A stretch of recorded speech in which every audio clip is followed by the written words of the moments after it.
देवी चंद्रघंटा का संबंध वास्तुशास्त्र में जयंत के पद से है। ज्योतिष में दूसरे और तीसरे भाव से। इस देवी की कृपा से साधक को अलौकिक वस्तुओं के दर्शन होते हैं। भगवान शंकर, भगवान शिव जो हैं उनकी स्त्री शक्ति हैं। या देवी सर्वभूतेषु चंद्रघंटा रूपेण संस्थिता नमस्तस्यै नमस्तस्यै नमस्तस्यै नमो नमः। चंद्रघंटा देवी जिनके मस्तक पर घंटे के आकार का अर्धचंद्र है, जब उनका भगवान शिव से विवाह हो गया, ब्रह्मचारिणी के रूप में उन्होंने तपस्या की, उसके बाद उन्होंने विवाह के बाद अपने मस्तक पर घंटे के आकार का अर्धचंद्र धारण करना शुरू कर दिया। मतलब सीधा सा है, ये भगवान शिव की ही स्त्री शक्ति हैं या नारी शक्ति हैं, क्योंकि भगवान शिव चंद्रशेखर हैं, उनके मस्तक पर चंद्रमा है और इस चंद्रमा का सीधा संबंध मन से है। चंद्रघंटा, चंद्रमा मन का कारक है, चंद्रमा मन से हो जाता है, चतुर्थेश होता है कालपुरुषी कुंडली में। उच्च का कहाँ हो जाता है? दूसरे भाव में, वहाँ दूसरी राशि है, वहाँ उच्च का हो जाता है। मतलब मन बहुत उच्चतम शिखर पर जा सकता है या मन पर पूर्ण नियंत्रण हो सकता है। और घंटा यानी ध्वनि, ध्वनि मैं बोल रहा हूँ तो मुंह से हो रही है, कंठ से निकलती है आवाज़, और सुनते कहाँ से है? कान से। मुंह यानी दूसरा भाव ज्योतिष में, और कान यानी तीसरा भाव। कान का कारक गुरु है, ठीक है ना। और गुरु पूरे ही ईशान कोण के स्वामी हैं, और पूरे ईशान कोण के स्वामी कौन है? भगवान शिव। वास्तुशास्त्र में चंद्रघंटा देवी का सीधा संबंध जयंत देवता से है। वास्तुशास्त्र में जयंत देवता का स्थान है ईशान के पूर्व में, ईश पर्जन्य जयंत। और जयंत का अर्थ जब आप संस्कृत अंग्रेजी शब्दकोश रेफर करेंगे तो जयंत का अर्थ है विजयी, विक्टोरियस, या दुर्गा भी है जयंत का अर्थ। और चंद्रघंटा देवी जब इनकी आप तस्वीर देखेंगे, मूर्ति देखेंगे, तो इनके 10 हाथ हैं मैक्सिमम, मतलब बहुत ज़्यादा एक्टिव, बहुत ज़्यादा एग्रेसिव।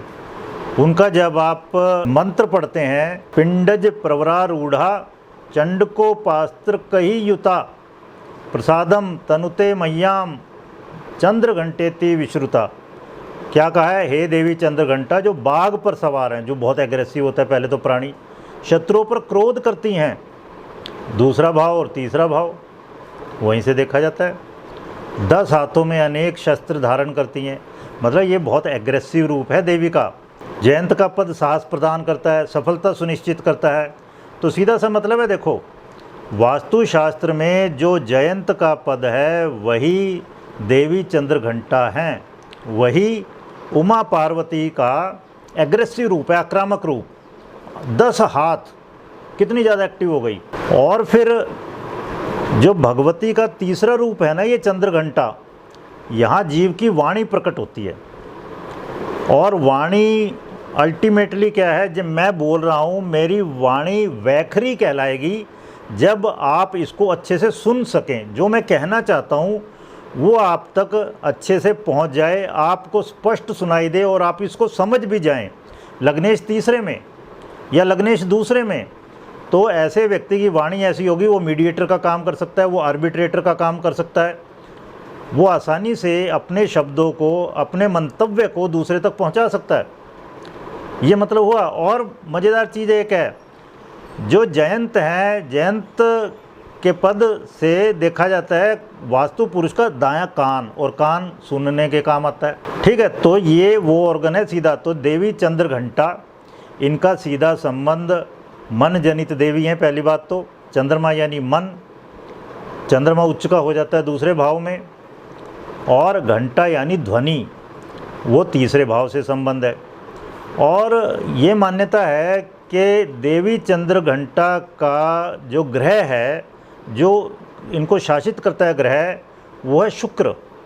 अब देखो, शुक्र किसी भी पुरुष की कुंडली में पत्नी का कारक होता है शुक्र, विवाहित स्त्री का कारक अब वो विवाहित स्त्री है, ठीक है शुक्र, लेकिन पति की कुंडली में विवाहित स्त्री यानी पत्नी का कारक होता है शुक्र। इससे भी साफ साफ पता चल रहा है कि ये भगवान शंकर, भगवान शिव जो हैं उनकी स्त्री शक्ति हैं, चंद्रघंटा। इसका रिलेशन मणिपुर चक्र से माना जाता है जो आपके नाभि में स्थित होता है। और ये कहा है इनके शरीर का रंग सोने के समान बहुत चमकीला है। अब सोना, चांदी, प्रेशियस मेटल्स वो देखिए थे दूसरे भाव से, तो सीधा सा है चंद्रघंटा देवी का संबंध दूसरे भाव से भी है, दूसरे भाव से है, तीसरे से भी है। मतलब ये दोनों बातें यहाँ पे हो रही हैं, मेटलिस्टिक चीज़ें और मन। दूसरा भाव में जो बलि हो जाता है, चंद्रमा उच्च का हो जाता है, उससे भी संबंध है और वाणी से भी संबंध है। वैखरी वाणी मतलब ऐसी वाणी, ऐसी एक्सप्रेशन पावर जो आप आराम से अपनी बातों को, अपने मंतव्य को दूसरे तक पहुंचा सके, दूसरे को समझा सकें, वो वाली वाणी है ये। फिर आगे कहा है इस देवी की कृपा से साधक को अलौकिक वस्तुओं के दर्शन होते हैं। अलौकिक वस्तुओं के दर्शन, दर्शन यानी दूसरा भाव आँखें।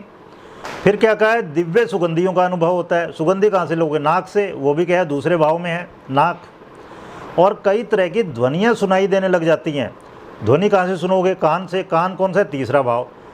तो अब आप समझ गए देवी चंद्रघंटा का संबंध वास्तुशास्त्र में जयंत के पद से है, क्योंकि जयंत दुर्गा, जयंत क्या है? विजयी होना। और ज्योतिष में कहाँ से संबंध है? कुंडली में दूसरे और तीसरे भाव से।